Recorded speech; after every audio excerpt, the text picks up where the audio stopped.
What I wanted to talk to you about today was focus groups plus plain and fancy thinking. It's not enough to have knowledge of the focus group process and know how to do that. You also have to have a conceptual toolkit in order to analyze or interpret what you've been told by people, your respondents. After all, you are responsible to your respondents to help them articulate and express as clearly and as forcefully as you can what it is they need and want. The example that I'm thinking of here comes from a real case. Gulf Chinook are a much prized fish. They grow very large, but their problem is that they swim around the Gulf of Georgia for 4 years. They don't go out to sea, and as a result they're overfished. They're overfished by everybody. And as a result, the stocks have been declining, and the Minister of Fisheries, federal minister, held a town hall meeting at Campbell River for the industry, in which he announced that severe quotas on the catching of Gulf Chinook were going to be imposed, and the crowd rioted, and he had to be escorted out by RCMP officers who thought his life was in danger. I got involved in this process, and we did focus groups up and down the West Coast, and basically here's what we told the minister. The plain thinking here is that all living systems live by exchanges or transactions with their environment. In other words, every living system has inputs, it transforms these inputs into outputs, it exchanges those outputs for more inputs. In the case of a company, materials and money. You make products and services, you sell those. If you sell them for more than it costs, you make a profit and you can grow. If you sell them at a loss, you decline. So that's the plain thinking. It's a real simple, straightforward, basic open system theory stuff.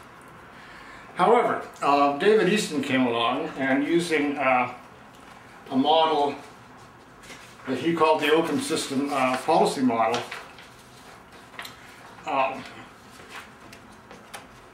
made some fancier thinking out of this plain model, and it goes basically like this. The inputs in the policy model are demands and supports. Demands are usually hot, give me, I want.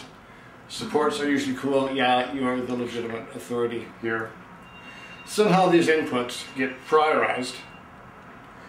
A decision gets made, and the decision is about allocations and symbolic output, or what I call leadership communications. And the output is allocations which meet the demands. So often the battle on public policy issues are hot demands competing for allocations, and that's the way it gets run.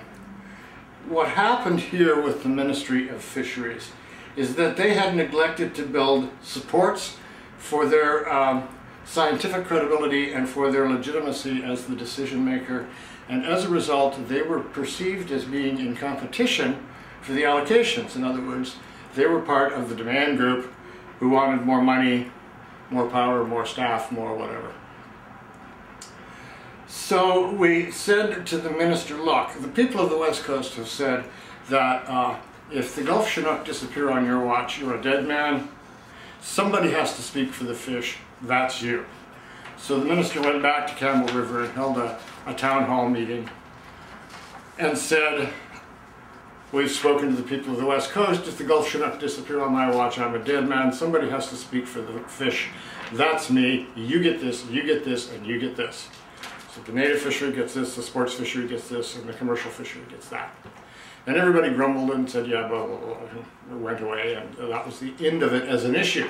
And the reason it was settled as an issue was because the supports had come in and legitimized the DFO and the minister as the people who were responsible for the situation and who had the right to make these kinds of decisions.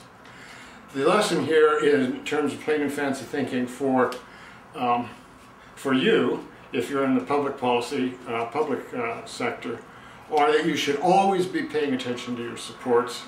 You should always be building your supports. Your major social marketing effort, your major positioning efforts, identification efforts, all should be towards building supports. Supports are how you get your money, your votes, your alliances, your help when you're in trouble, the willingness to give you the benefit of doubt when there's a crisis. You've got to build those relationships. Focus groups are intended to help you do that.